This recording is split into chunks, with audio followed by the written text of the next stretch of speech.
कि cease fire की after all कहानी गढ़ी कैसे गई थी, सीज फायर के पीछे की स्टोरी क्या है, इसके बैकग्राउंड चैनल में चल क्या रहा था, कैसे भारत के ब्रह्मोस ने जाकर के पाकिस्तान के परमाणु ठिकानों को ही निशाना बना लिया था, जिसके चलते आनन फानन ने, आसिम मुनीर ने अमेरिका से कहा कि अगर भारत नहीं रुका तो मैं परमाणु बम चला दूंगा।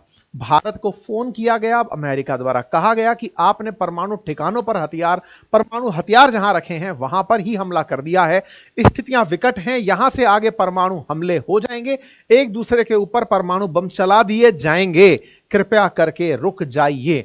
मैंने ये जब जानकारी दी तब मैंने ये भी कहा कि सीज फायर में जहां हर भारतवासी इस बात को लेकर व्यथित है कि भारत को सीज फायर अमेरिका के कहने पर नहीं मानना चाहिए था, मैंने फिर आपको बताया कि ये अमेरिका के कहने पर हम नहीं माने। कहानी ये थी कि हमने ही धमाके कर दिए थे। ये तो ट्रंप को टीआरपी गेम का रहना आता है, टीआरपी गेम समझ में आता है क्योंकि वो खुद पत्रकार रहा है, इसलिए वो सारे करे धरे काम को आधा घंटे पहले कर गया। बात तो 3:30 बजे ही हो गई थी, 5:30 बजे ट्रंप ठीकरा फोड़कर चला गया और हम 6 बजे लाइव आए। आधा घंटे का डिस्टेंस वो वैसे ही खा गया जैसे आज खाया। आज भी ट्रंप पीएम मोदी के 8 बजे लाइव आने से पहले ही 7:30 बजे खुद लाइव आ गया और खुद लाइव आकर के वो बात बोल गया जिस बात को मैंने क्लेम किया था।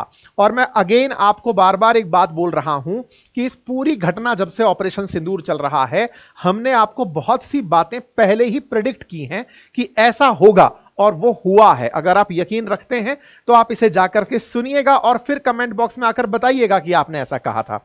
मैं आपको ये सेशन दिखा रहा हूं और इस सेशन के साथ जुड़ा हुआ ये पॉइंट जिसमें मैंने अपने सेशन में ये बात बोली है, मैंने ये कहा था कि ट्रंप इतना बड़बोला है, महीने भर के अंदर ये पूरी घटना आपको बोल ही देगा, मीडिया में आ जाएगी, ये जानकारी आ जाएगी कि पाकिस्तान ने न्यूक्लियर हमले की धमकी दी थी और भारत ने इसका कमांड सेंटर उड़ा दिया था। इंतजार करिए, महीने भर अधिकतम ये खुद ही बोल देगा। मैंने अपने सेशन में अभी से 8 घंटे पहले ये जानकारी आपको दी थी कि ट्रंप इतना बड़बोला है कि ये खुद ही आकर कह देगा कि परमाणु हमले की चिंता थी, इसलिए मैंने आकर के ये सारा काम किया। परमाणु हमला शब्द यूज करने के लिए मैंने आपसे कहा था कि यह आके बोलेगा। और साथियों, ये घटना बीते, मेरे सेशन को बीते अभी 8 घंटे भी नहीं हुए, मैंने तो 1 महीने का टारगेट लिया था कि महीने भर में बोल देगा। यह आदमी आता है और हेडलाइन बन जाती हैं कि we stopped a nuclear conflict. जो जानकारी हम दोपहर में साझा कर रहे थे, ट्रंप ने शाम 7:30 बजे आकर बोल दिया कि हमने न्यूक्लियर कन्फ्लिक्ट रोक दिया, अदरवाइज मिलियंस ऑफ पीपल्स की जान चली जाती। मैंने कहा था आपसे कि यह आदमी केवल क्रेडिट लेने की लड़ाई लड़ रहा था, किया धरा सारा भारत का था। भारत ने पाकिस्तान को बुरी तरह धूल चटाई थी, हम सब कुछ वैसे ही करते जा रहे थे जो हम चाहते थे। पाकिस्तान की तरफ से हम पर कॉल आया कि आप कृपया शांत हो जाइए, अदरवाइज दिक्कतें बढ़ जाएंगी। अमेरिका का कॉल आया कि आप शांत हो जाइए, भारत पाकिस्तान की स्थितियां विकट होती जा रही थी। लेकिन इस बीच में यह आदमी आकर क्रेडिट खा गया और हम भारतवासियों को क्या लगा कि यार तुम कौन होते हो बीच में आकर के यह कहने वाले कि मैं तुम दोनों के बीच शांति करा रहा हूं। और भारतवासियों को यह बात रास भी नहीं आई। लेकिन यह आदमी, चूंकि इसको बोलने से कोई रोक तो सकता नहीं है, यह अभी भी यह बोलता हुआ पाया गया कि मैं दोनों देशों के साथ बढ़िया व्यापार करूंगा, भारत के साथ तो मैंने अभी ट्रेड डील कर ही ली है, आने वाले समय में और बढ़िया से करूंगा। ये बातें वही पुरानी वाली दोहराता रहा। खैर, ट्रंप की बातों में हमने अब सार निकाल लिया है। कर भारत रहा था क्रेडिट खाने की लड़ाई, ये लड़ रहा था।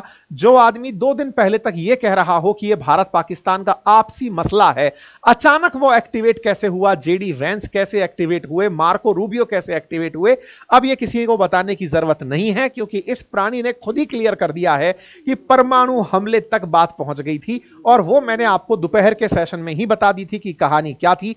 आप जाकर के इसका स्टेटमेंट सुन लीजिएगा और हमारा सेशन सुन लीजिएगा, ठीक है साहब। तो